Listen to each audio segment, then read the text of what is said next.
ओम नमो भगवते वासुदेवाय नमः। नमस्कार, मैं ज्योतिषाचार्य वरुण प्रकाश ज्योतिष के आज के संस्करण में आपका स्वागत करता हूं।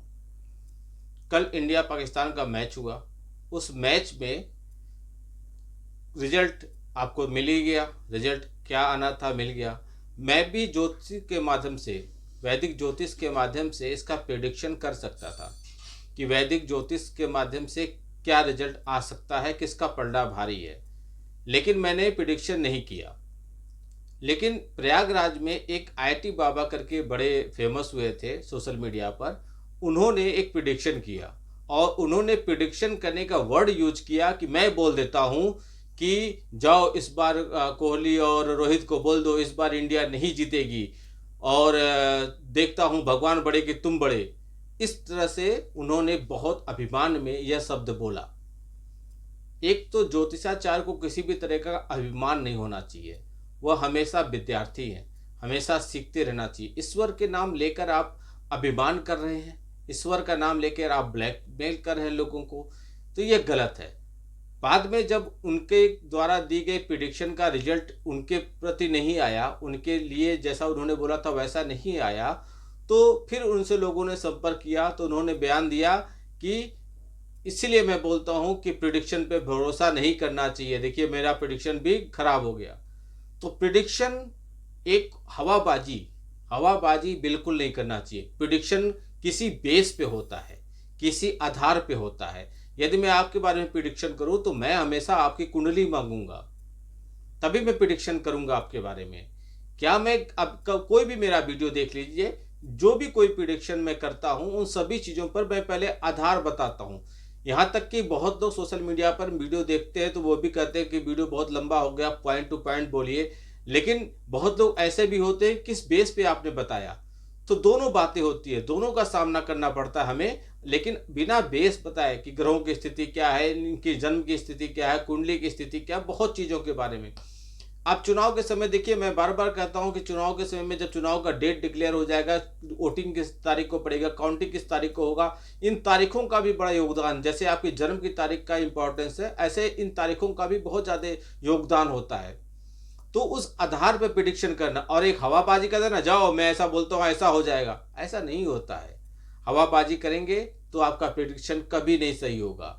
तो प्रिडिक्शन को ज्योतिष के गणना के हिसाब से, ग्रहों और नक्षत्रों की गणना के हिसाब से, आपकी कुंडली में इन सब चीज़ों का, ग्रहों का स्थान देख के, उन सब चीज़ों को गणना करके, और भी कई पैरामीटर है जिनका अध्ययन करके आपके बारे में प्रिडिक्शन दिया जाता है। तब वह जाके भविष्यवाणी सत्य होती है और लोग उस पर विश्वास करते हैं, आप पर भी विश्वास करते हैं। इसलिए प्रिडिक्शन हवाबाजी मत कीजिए। मैं कहूँगा इस वीडियो के माध्यम से, सोशल मीडिया के माध्यम से, जो आईटी वाले प्रयागराज में फेमस हुए थे और जो भी इन्फ्लुएंसर उनके पास जा रहे हैं सोशल मीडिया के, उनसे भी कहूँगा कि जब कभी आप प्रिडिक्शन किसी से करवाएं या देखें या वो करें तो उसका आधार देखें, बेस देखें, किस बेस पे कर रहा है, किस आधार पे कर रहा है, और जिस बेस और आधार पे कर रहे हैं वो गणना कितनी सही है। तब आप जाके उसको, चीज़ों को लोगों तक पहुँचाए, फेमस करें, प्रचार करें। अन्यथा हवाबाजी करना तो कोई भी कर लेता है। राजनीति में तो ये बहुत ज़्यादा होता है। इसलिए प्रिडिक्शन को आप बिना बेस का, बिना आधार का, किसी को कोई अगर बताता है या कोई आपको बताता है तो समझिए वह अर्थहीन है। उसका कुछ भी हो सकता है, तुक्का लग गया तो अच्छी बात है, नहीं लगा तो कोई बात नहीं। लेकिन आधार होना चाहिए। कुंडली आपके जीवन का आधार है। कुंडली के बेस पे बहुत कुछ बताया जा सकता है। कुंडली नहीं है तो आपकी हस्तरेखा, मस्तिष्क रेखा, ये सब देख के भी बताया जा सकता है। लेकिन कुछ न कुछ तो आधार होना चाहिए, बेस होना चाहिए। तो मेरा उद्देश्य था, समाज में जो इस तरह से बुराइयां फैला रहे हैं, समाज में अपने आप को प्रचार करने के लिए कुछ भी बोल दे रहे हैं, कुछ भी अनर्गल बातें कर रहे हैं, उनके तक ये बातें पहुंचे और जो भी बातें कहें, जो भी बातें बताएं, वह किसी चीज़ पे ठोस बुनियाद पर बताएं तो उनकी भी विश्वसनीयता बनी रहेगी, उन पे भी लोग विश्वास बनाए रखेंगे। अन्यथा जिस तरह से उनकी दुर्गति हुई, ऐसे बाकी और समय में दुर्गति होगी। आने वाले समय में आपको मैंने बताया था कि देश के दुश्मन जो भी रहेंगे उनके लिए 2025 अच्छा नहीं है। तो इसीलिए आपने देखा होगा कि अमेरिका में एक बहुत बड़ा खुलासा हुआ कि भारत में जो तीसरा पीएम प्रधानमंत्री के पद का चुनाव हुआ था, लोकसभा का चुनाव, उस समय उथल-पुथल करवाने के लिए काफ़ी फंड भेजे गए थे। मैंने बहुत पहले प्रेडिक्शन आपको किया था कि श्रीलंका, बांग्लादेश, म्यांमार, पाकिस्तान, ऐसे अफ़गानिस्तान, हमारे पड़ोसी देशों में आप देखेंगे बहुत उथल-पुथल, इवन भूटान में भी कोशिश किया गया कि इस तरह से बहुत तख्ता-पटल राजनीति में ऊपर-नीचे किया गया।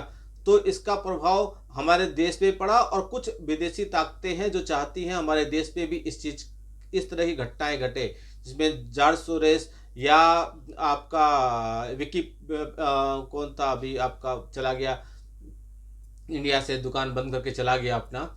तो ऐसे बहुत लोग हैं जो भारत में भी उथल-पुथल में राजनीति में ऊपर-नीचे कराने के प्रयास कर रहे थे, लेकिन अब फिलहाल अमेरिका ने खुलासा कर दिया, आपके सामने भी सबूत है। सतर्क रहिए, सनातन परिवार को मजबूत बनाइए, अपने धर्म के बारे में जानिए, प्रचार कीजिए, किसी भी तरह से षड्यंत्र और राजनीति में मत उलझिए।